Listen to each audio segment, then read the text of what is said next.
제가 한 절 힘차게 읽고 여러분이 한 절 힘차게 읽고 한 절씩 교독할게요. 그때 레위 지파의 한 남자가 레위 사람의 딸과 결혼하게 됐습니다.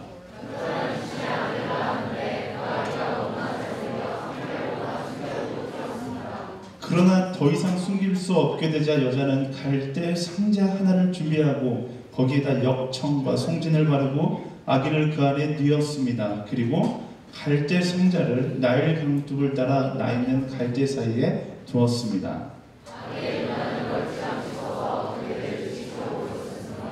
그때 마침 바로의 딸이 나일강에 목욕하러 내려오고 그녀의 시녀들은 강둑을 따라 거닐고 있었습니다. 바로의 딸은 갈대 사이에 있는 상자를 보고는 자신의 여종에게 가져오라고 시켰습니다.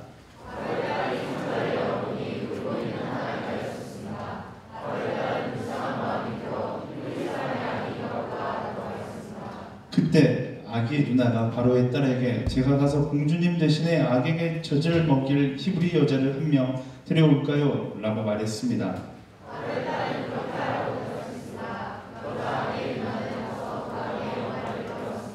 바로의 딸은 이 아기를 데려다가 나를 대신에 젖을 먹여라. 내가 대가를 주겠다. 라고 했습니다. 그리하여 그 여인은 아기를 데려다가 젖을 먹여 키웠습니다.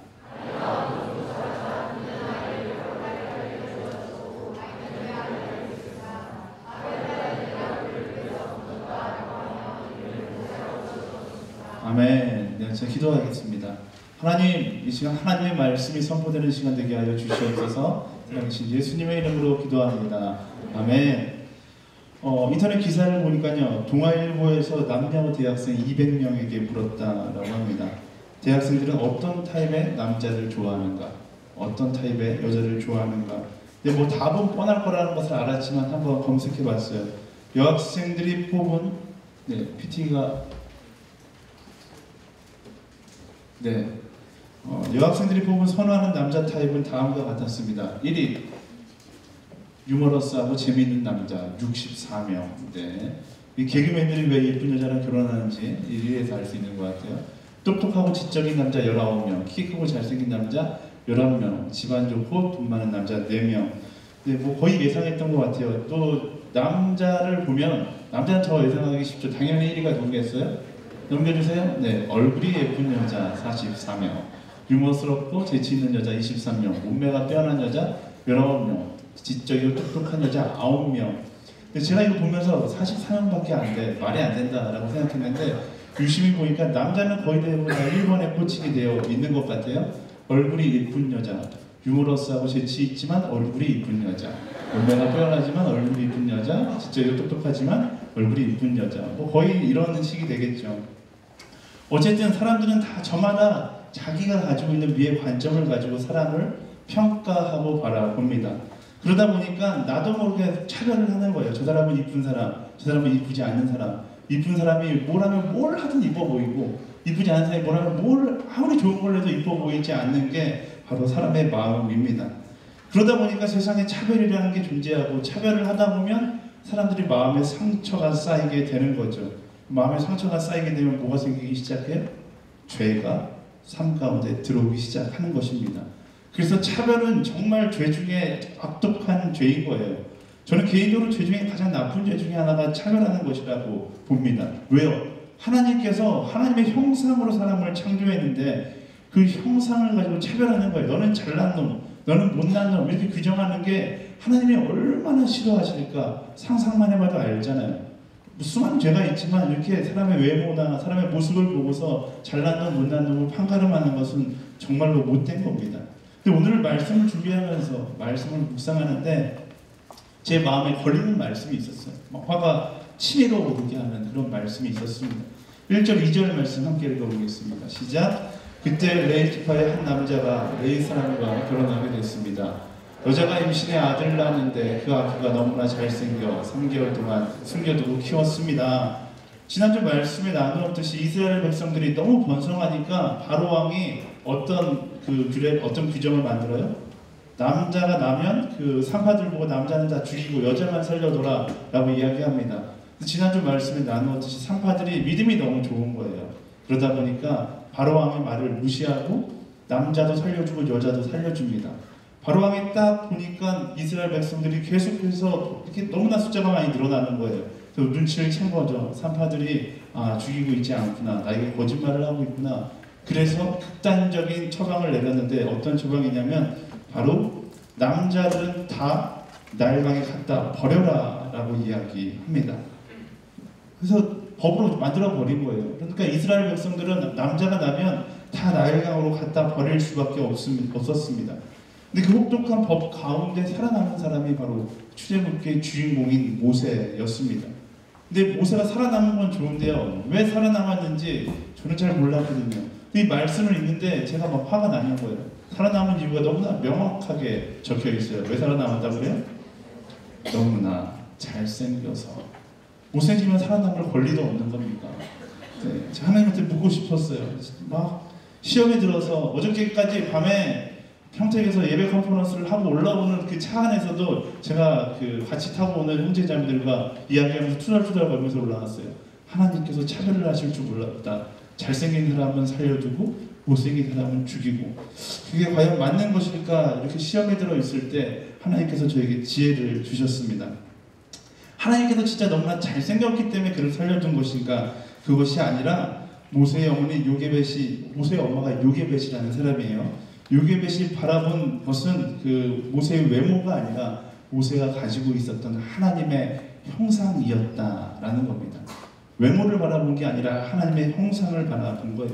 다시 말하면 그 존귀함을 보았다라는 겁니다. 그 아기에게서 하나님의 형상, 하나님의 존귀함을 바라본 거죠.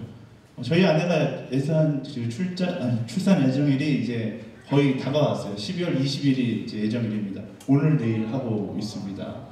네, 그래서 제가 확신할 수 있는 건 저희 아기는 너무나 예쁠 거라는 사실이에요.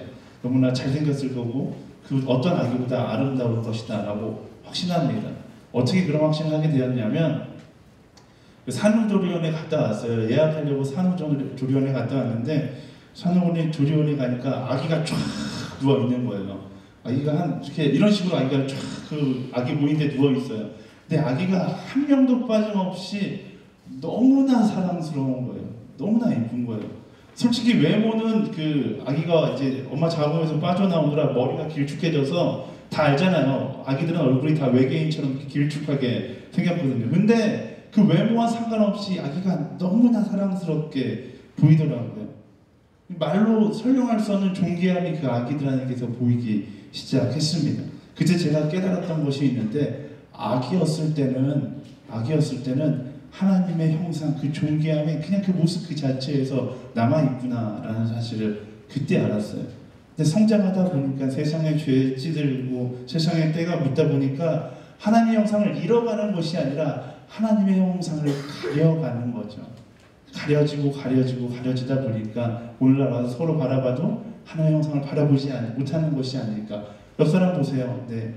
갓 태어난 아기에서 볼 수 있는 그 존귀함이 옆 사람에게 보이는지 유심히 보세요. 네. 회개할지어다. 네, 아멘.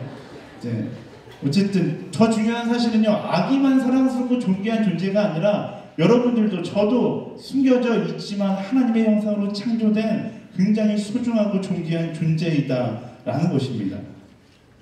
그래서 사람들이 근데 그 존귀함을 보지 못하니까, 가려져 있으니까 사람들이 자꾸만 평가절하하고 차별하는 거예요. 오늘 말씀에 보면 존귀함을 보지 못하는 이유를 조금 더 구체적으로 이야기합니다. 모세가 태어날 당시를 생각해 보세요. 수많은 남자아이들이 있었을 겁니다. 그리고 태어나자마자 수많은 남자아이들이 나일강에 버려졌을 거예요. 왜요? 바로 왕이 그렇게 버리라고 명령했기 때문입니다. 어떤 처벌이 있었는지는 기록되어 있지 않아서 몰라요. 하지만 바로 왕의 성격상 아이를 버리지 않았을 경우에 아이 엄마가 죽을 수도 있는 그런 처벌이 있었겠죠. 그런 처벌 앞에 두렵다 보니까 두려움이라는 상황이 아이의 존귀함보다 더 크게 느껴지는 거예요. 그러다 보니까 아이의 존귀함을 바라봐야 되는데 그 두려움 때문에 아이의 존귀함을 바라보지 못하게 되고 두려움에 쫓겨서 아이를 강물에 버리게 되는 거죠. 우리가 사람을 차별하는 이유도 마찬가지입니다. 세상의 상황이 하나님보다 더 크게 느껴지니까 자꾸만 하나님의 형상을 바라보지는 못하고 자꾸만 세상이 이야기하는 헛된 미의 기준으로 사람을 평가하고 차별하기 시작하는 거죠. 사랑하는 여러분, 신앙은요, 진짜 신앙은요, 하나님의 기준, 하나님의 형상을 회복하고 그것을 가지고 살아가는 게 참된 신앙이에요. 나의 신앙이 얼마나 성숙되었는가를 판단할 수 있는 것은 내가 얼마나 하나님의 형상을 회복한 사람인가, 내가 얼마나 상대를 볼 때 하나님의 형상을 바라보는 사람인가 라는 것입니다. 여기 남수단의 한 아이 사진이 있어요. 여러분들은 이 아이를 바라볼 때 어떻습니까? 수많은 사람들은 이 아이를 바라볼 때 굉장히 지저분한 아이라고 바라볼 수 있습니다. 하지만 하나님의 형상의 관점으로 바라보면 너무나 소중한 아이고 너무나 사랑받아야 되는 아이인 거죠. 여러분은 어떤 시선으로 바라보겠습니까? 또 혹은 지금 어떤 시선으로 바라보고 있습니까? 사람들은 자꾸만 사람의 가치를 상황에서 찾으려고 합니다. 하지만요, 상황으로 매겨질 수 없는 존귀한 가치가 사람들에게 있는 거예요. 하나님의 형상은 어떤 상황에서도 절대로 변하지 않습니다. 그 가격은 변하지 않아요. 다이아몬드의 가치가 변하지 않듯이 우리 하나님의 형상으로 창조된 사람이라는 존재는 절대로 변하지 않는 가치를 가지고 살아가는 것입니다. 그래서요, 그 소중한 가치를 발견한 사람이 되어야 하는 거예요. 여러분, 한 사람 한 사람 스스로 나의 가치를 발견한 사람이 되어야 합니다. 그 가치는 상황에서 발견하는 것이 아니라 나 자신으로부터 발견하기 시작하는 거예요. 여러분 스스로를 바라보면서 시작하세요. 상황 속에 있는 나를 보면요, 상황 가운데 있는 나를 보면 나는 정말로 쓰잘데기 없는 인간처럼 보이는 순간이 있습니다. 사람을 차별하고 사람의 능력으로 평가하는 오늘날에는 더 그렇게 보일 거예요. 더 나의 모습이 날마다 취업에 실패하고 이력서 100장을 썼는데도 한 통도 연락이 오지 않고 수능시험 본지 이제 결과 나왔죠.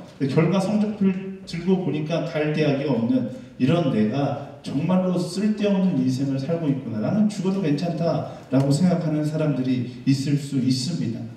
그리고 혼자 자책하는 거죠. 계속 자책하다가 자책에 못 이겨 어떤 사람은 자살을 선택하는 거죠.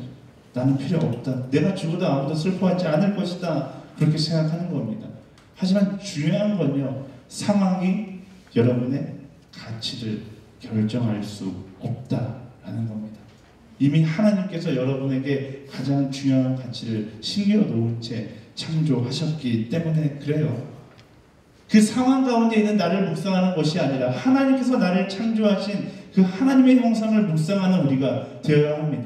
여러분은 충분히 소중한 사람이에요.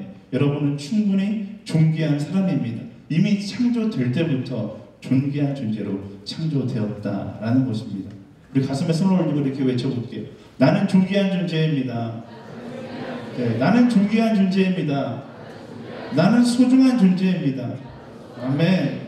그리고 그 깨달음에서 시작돼서 내가 소중하다는 것을 깨달으면 옆 사람을 바라보는 거예요. 여러분의 옆 사람을 바라보세요. 내가 소중한 존재라는 사실을 깨달으면 내 옆에 있는 사람도 소중한 존재라는 사실을 알게 됩니다. 왜요? 그 사람 외모가 보이는 것이 아니라 하나님의 형상이 보이기 때문에 그렇습니다. 반주자가 올라오니까 이제 벌써 설교가 끝났나 보다 이렇게 방심하는 분들 계세요.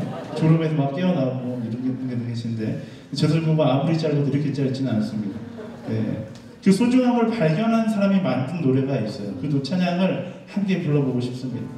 형제의 모습 속에 보이는 이라는 찬양인데요. 먼저 자기를 향해서 찬양하고 그리고 옆 사람을 향해서 찬양했으면 좋겠습니다.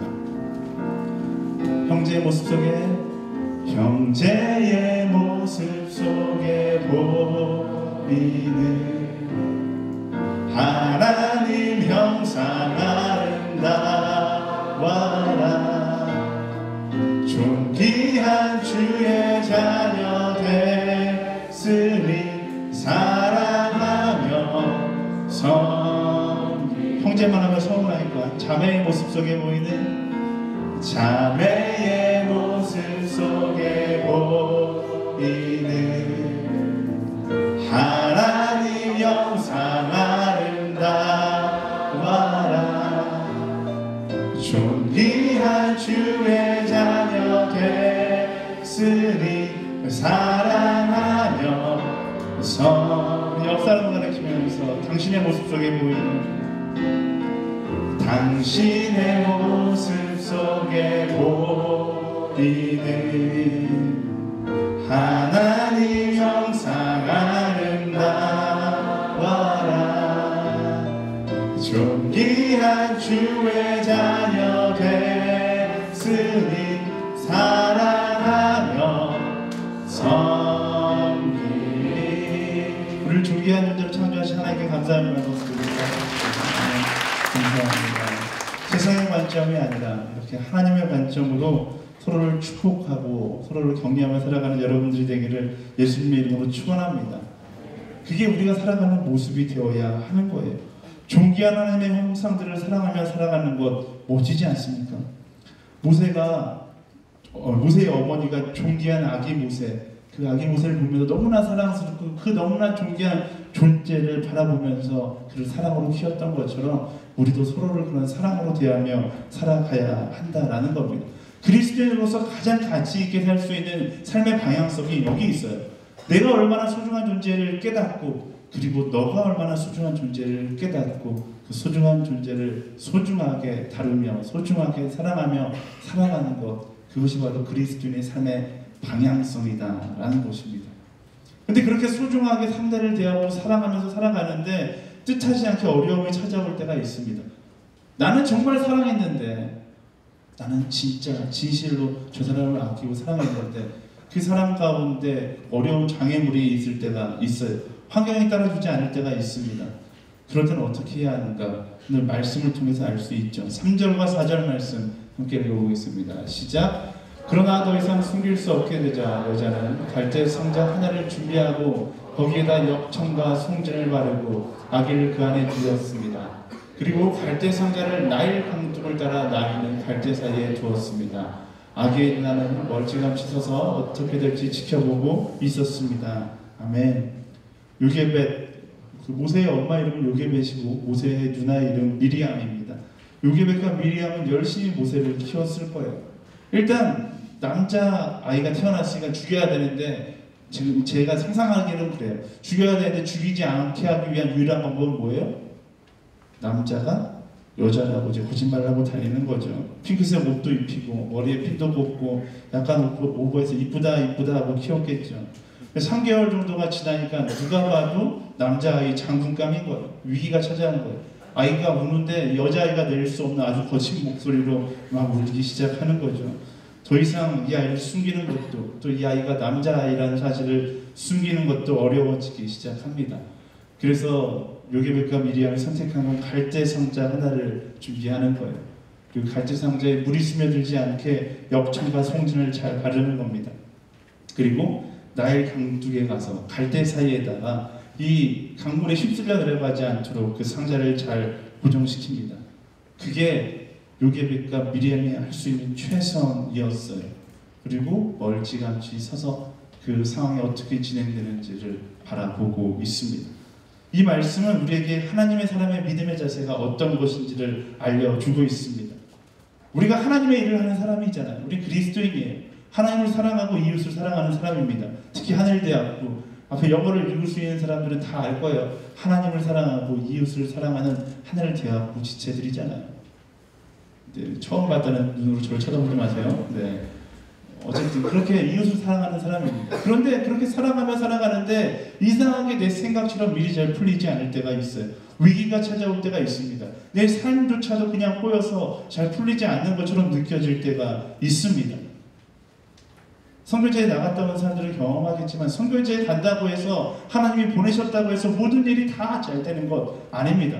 하나님께서 세우신 교회, 하나님의 양심에 따라 선하게 운영한다고 해서 모든 교회가 다 잘되고 승승장구하는 것 아닙니다. 때로는 위기가 찾아오고 때로는 정말로 이길 수 없는 어려운 일이 찾아올 때가 있는 거죠. 하지만 분명한 사실은요, 내가 하나님의 편에 서 있고 하나님의 관점을 가지고 살아간다라면, 그렇게 사랑하며 살아간다라면 우리 인생 가운데 우리 앞에 놓여있는 위기는 어떻게 보면 하나님 나라의 큰 역사의 전조일 수 있다라는 것입니다. 왜요? 방해는 어떤 사람을 방해해요? 성공할 것 같은 사람을 방해하는 거예요. 사단은 어떤 사람을 공격할까요? 하나님이 함께 할 것 같은 사람을 공격하는 거죠. 내가 너무 사단에게 공격받지 않고 있다고 생각하면 여러분의 신앙을 한번 확인해 보셔야 돼요. 그냥 내버려둬도 쓰러질 것 같은 사람은 사단을 공격하지 않습니다. 하지만 내가 내버려두면 절대로 쓰러지지 않을 견고한 성벽과 같은 사람을 사단은 끊임없이 공격한다라는 것입니다. 다시 말하면 사단이 나를 공격하고 내 인생의 위기가 찾아온다는 것은 무엇을 의미하냐면 하나님께서 내 인생을 사용하기 원하신다라는 것을 의미한다라는 거예요. 우리는 그걸 영적 전쟁이라고 이야기합니다. 나는 의의 길을 걸어가고 있는데 내 삶 가운데 어려움이 있는 거예요. 그걸 우리는 영적 전쟁이라고 이야기해요. 영적 전쟁은 피하는 것이 아니라 마지막까지 싸워 나아가면 되는 거예요. 디모데전서 6장 12절을 이렇게 이야기합니다. 믿음의 선한 싸움을 싸우고 영원한 생명을 붙들라. 이것을 위하여 너도 부르심을 받았고 많은 증인들 앞에서 선한 고백을 하였느니라. 그래요. 그런 영적 가운데 우리는 최선을 다하면 되는 것입니다. 그 싸움의 승리가 중요한 것이 아니라 그냥 최선을 다하면 되는 거예요. 사람은 연약합니다. 그래서 영적 전쟁 가운데 그냥 우리의 힘으로 싸우면 넘어질 때가 너무나 많아요. 이길 수 없는 것처럼 보일 때가 너무나 많습니다. 그런데 걱정할 필요가 없어요. 왜요? 하나님은 우리에게 그 싸움 가운데 승리하라고 말씀하시는 것이 아니라 싸우라고 말씀하시는 거거든요. 최선을 다해 싸우되 포기하지 말라라는 것입니다. 네, 얼마 전에 영화 예배 비긴 어게인을 가지고 설교했을 때 나왔던 내용인데요. 네, 하나님의 응답 공식이 있어요. 영화만 기억하고 이런 말씀을 기억하지 못하는 그런 하늘대학교가 되어서는 안 되겠죠. 다 하나님의 응답 공식 기억하세요? 네, 하나님의 응답 공식. 하나님을 향한 믿음과 최선의 노력이 있으면 하나님께서 응답하시는 거예요. 아무것도 하지 않은 채 자책하면서 왜 내 인생은 이 모양 이 꼴이야 라고 그냥 그러고 있으면 결국 아무것도 안 되는 거예요. 하나님 응답하십시오 라고 말하지만 내 삶은 여전히 그 자리에 앉아 있다라면 하나님이 응답하시고 싶어도 응답하실 수 없는 상황이 되는 것입니다. 요게벳과 미리암 3개월 동안 최선을 다해 모세를 숨겼어요.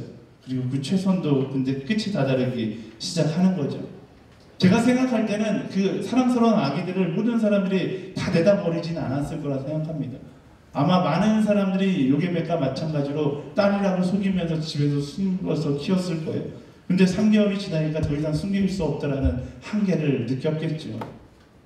그러다 어느 날 옆집에 있는 남자아이가 발각돼서 끌려가는 거예요. 아이만 끌려가는 게 아니라 엄마도 같이 끌려가서 참수형에 처했다. 이것을 본 엄마의 마음이 어떻겠어요? 이것을 본 엄마의 마음 가운데 두려움이 차기 시작하는 거죠. 그리고 당장 아들을 갖다 버리는 거예요. 그게 최선이라고 생각하는 거죠. 근데 요게벳과 미리암은 그런 위험한 순간, 그런 마지막 순간에도 그것이 아니라 더 최선으로 할 수 있는 것이 무엇인가를 고민했고 그 최선의 선택이 바로 갈대 상자였다라는 것입니다. 갈대 상자를 만들어서 물 위에 띄웁니다. 포기하지 않는 거죠. 마지막까지 무언가를 기대하면서 마지막 몸부림을 하고 있는 거예요. 그리고 이 말씀의 하이라이트는 4절인데요. 모세이나 미리암은 그것을 지켜보고 있었다라고 이야기합니다. 그냥 뛰어넘고 간 것이 아니라 그것을 지켜보고 있는 거예요. 최선을 다하고 하나님께서 어떻게 일하실까를 지켜보고 있었다라는 거예요. 이게 믿음의 사람의 자세인 거죠. 내 삶의 영역에서 하나님의 마음을 품고 최선을 다하는 거예요. 최선을 다한 다음에 하나님께서 하실 일을 지켜보는 거죠. 최선을 다하지 않고 하나님께서 일하십시오라고 이야기하는 건 우리에게 너무나 무책임한 태도이다라는 겁니다. 미리암의 자세처럼 최선을 다하고 하나님께서 이 일을 통해서 어떻게 사용하실지를 기대하면서 바라볼 수 있는 사람이 되어야 하는 겁니다. 그게 바로 참된 신앙인의 모습인 거예요. 그게 바로 간절함이다라는 겁니다. 그런 말 많이 들어봤을 거예요. 교회 좀 다니면 간절함이 있어야 하나님께서 응답하신다. 이 시간 우리 간절하게 기도하겠습니다. 간절함 이런 단어 많이 들어봤잖아요. 근데 진짜 간절함은 언제 나와요? 아무것도 안 할 때? 제자리에 앉아있을 때 간절함이 나올까요? 아니요. 간절함은 그런 상황에서 나오지 않습니다. 간절함은 언제 나오냐면 최선을 다해서 마지막 순간까지 다해본 다음에 간절함이 나오는 거예요. 다시 말하면 최선을 거치지 않은 간절함은 다 거짓말이라는 거예요. 여러분 끝이라고 생각합니까? 여러분이 진짜 최선을 다했어요?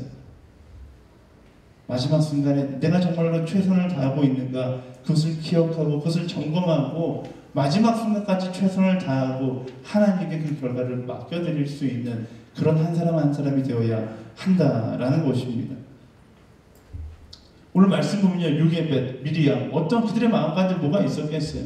마지막 순간까지 갈대상자를 만들면서, 여자가 갈대상자를 만든다는 건 굉장히 어려운 일이라고 해요. 여자 둘이서 갈대상자를 만들고서 마지막 순간에 그 갈대상자를 띄워놓고 그들이 드리는 기도는 어떤 기도였을까요? 최선을 다한 그들의 기도는 정말로 간절한 기도였겠죠. 그리고 그 간절함에 하나님은 함께 하시기 시작합니다. 5절에서 8절까지의 말씀, 좀 길지만 함께 읽어보겠습니다. 시작! 그때 마침 바로의 딸이 나일강에 목욕하러 내려오고 그 전에 시녀들은 강둑을 따라 거닐고 있었습니다. 바로의 딸은 갈대 사이에 있는 상자를 보고는 자신의 여종에게 가져오라고 시켰습니다. 바로의 딸이 상자를 열어보니 울고 있는 한 아기가 있었습니다. 바로의 딸은 불쌍한 마음이 들어 히브리 사람이 아기인가 보다 라고 말했습니다. 그때 아기의 누나가 바로의 딸에게 제가 가서 공주님 대신에 아기에게 젖을 먹일 히브리 여자를 한 명 데려올까요? 라고 말했습니다. 바로의 딸은 그렇게 하라고 대답했습니다. 그러자 아기의 누나는 가서 아기의 엄마를 데려왔습니다. 갈대상자를 띄워놓고 미리암은 계속해서 갈대상자를 바라봅니다. 그때 놀라운 일이 일어나기 시작하죠. 그때 마침, 말씀은 그렇게 기록해요. 그때 마침 바로의 딸이 나일강에 목욕하러 내려왔다라고 이야기합니다.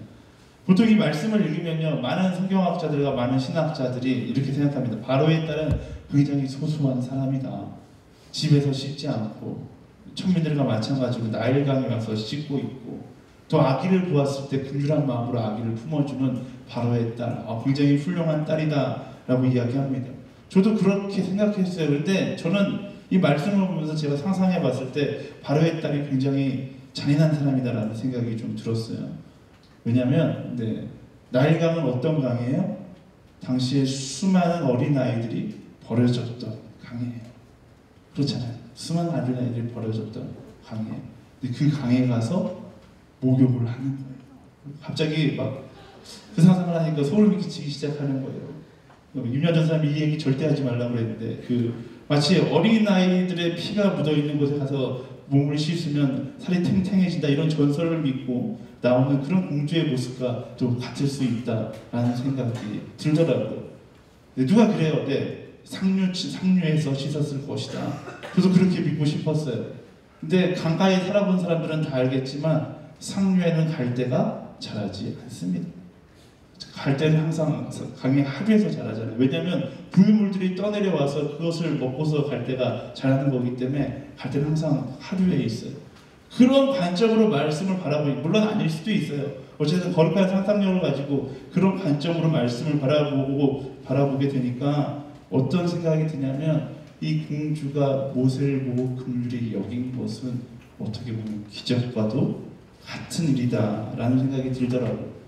불가능한 일이잖아요. 이런 여자가 어떻게 그런 모세를 보고 사랑했을까? 근데 그 불가능을 가능케 하신 이가 바로 하나님이시다라는 것입니다.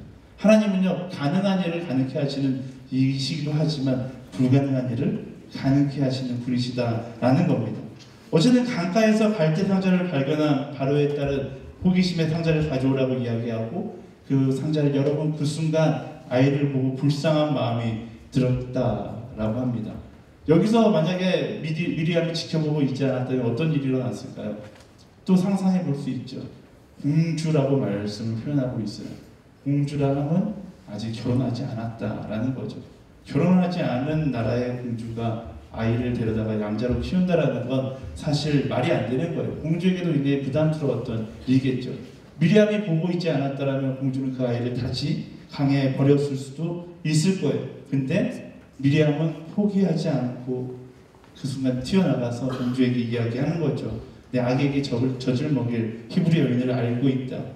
그리고 이 미리암의 지혜로 인해 모세는 다시 놀랍게도 모세의 어머니의 손에서 자라나게 됩니다. 이 장면에서 중요한 것은요, 미리암이 포기하지 않고 기다렸다라는 거예요. 만약 미리암이 기다리지 않았다면 모세는 나일강 속으로 다시 들어갔을 거고, 그리고 이스라엘 역사는 새롭게 쓰여지지 않았을 겁니다. 하지만 포기하지 않고 기다렸던 미리암의 믿음으로 인해 이스라엘의 위대한 역사는 쓰여지기 시작했다라는 것입니다. 하나님의 나라의 역사는요, 기다리는 사람에게 주어지는 축복이에요. 하나님의 반전 드라마는 포기하지 않고 기다리는 사람에게 주어지는 것입니다. 사랑하는 여러분, 아무리 힘들어도요, 하나님을 향한 믿음을 내려놓지 않고 기다리는 여러분들이 되기를 예수님의 이름으로 축원합니다. 하나님은 그 인내를 통해서 놀라운 일을 이루시는 거예요. 많은 사람들이 기도합니다. 기도하지만 그 응답을 정작 기다리지는 않죠. 왜요? 특히 한국 사람은 더 그러잖아요. 한국 사람들이 하는 말 중에 전 세계에서 제일 유명한 말이 뭔지 다들 아시죠? 네. 지구 끝에 있는 남미에 가서 아르헨티나에 가도 이 말은 다 알아요. 빨리. 한국 사람들은 빨리 하는 성격 때문에 응답도 빨리 해주길 바래요. 기도하면 당장 응답이 떨어지길 바라고, 당장 응답이 떨어지지 않으면 하나님께서 응답하시지 않는가 보다 포기합니다.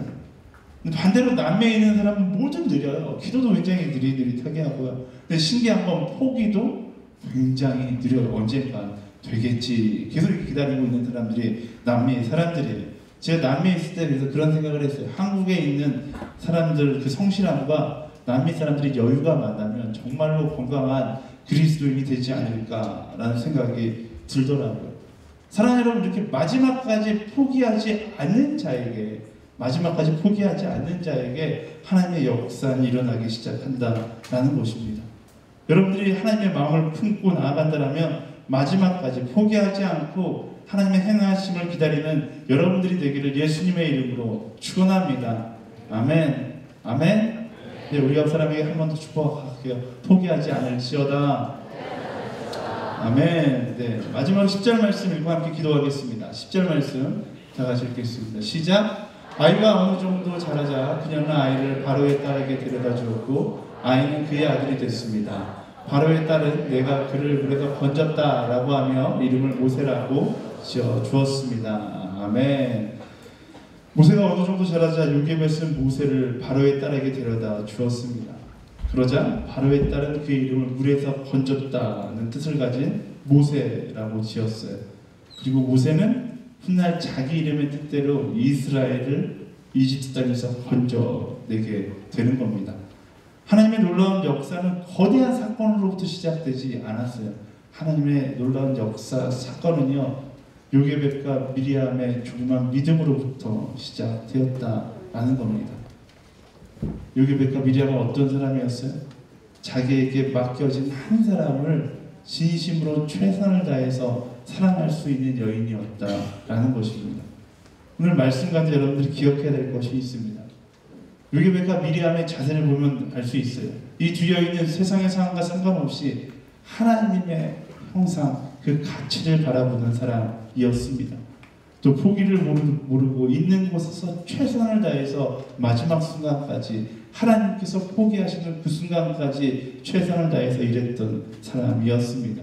그리고 제일 중요한 건 마지막으로 하나님의 일하심을 기다리는 사람이었다라는 것입니다. 우리는 많은 사람들, 많은 상황들을 만나며 살아가죠. 누구를 만나든 어떤 상황을 만나든 상관없습니다.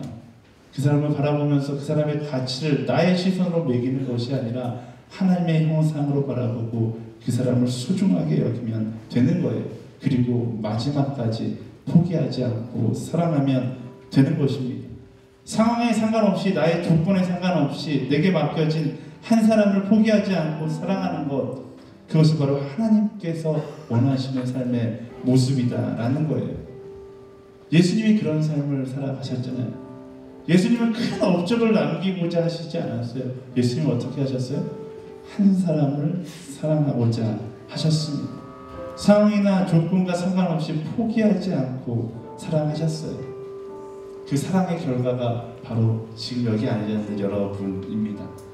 그렇다면 우리는 어떻게 해야겠어요? 우리도 예수님처럼, 우리도 예수님을 닮아서 마지막 순간까지 포기하지 않고 한 사람을 사랑하는 그런 예수님 닮은 인생, 그리스도인의 인생을 살아가야 되지 않겠습니까?